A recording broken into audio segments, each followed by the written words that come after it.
Kita teruskan lagi Ustaz dengan soalan yang berikutnya. Ada Abu Amar bertanya di Facebook. Mohon pandangan Ustaz berkaitan waris yang mengambil harta pusaka si mati untuk tujuan badal haji. Macam mana Ustaz? Bolehkah?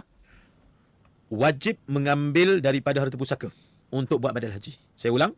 Wajib mengambil daripada harta pusaka untuk membuat badal haji, tapi dengan syarat. Dengan syarat apa? Dengan syarat si mati ketika hidupnya pernah wajib pergi haji. Contoh, dia telah mendapat panggilan tabung haji dan dia mampu pergi haji. Namun, pada tahun tersebut dia telah meminta penangguhan dengan asbab-asbab yang boleh dielakkan. Yang bukan berbentuk dia sakit ataupun berbentuk pada masalah pada fizikal dia. Mungkin ada kenduri ke, ada urusan itu dan ini.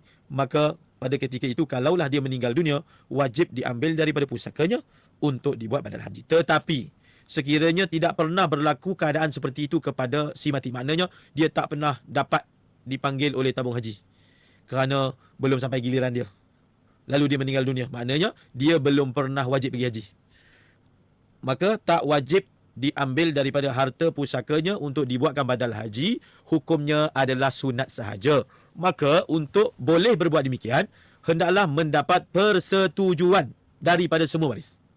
Situasi pertama tak perlu dapat persetujuan sebab dia wajib. Situasi kedua perlu mendapat persetujuan. Kita panggil adik-adik semua bincang, Semua ahli dapatkan waris. persetujuan masing-masing. Anak-anak. Jelas, alhamdulillah. Baik Ustaz.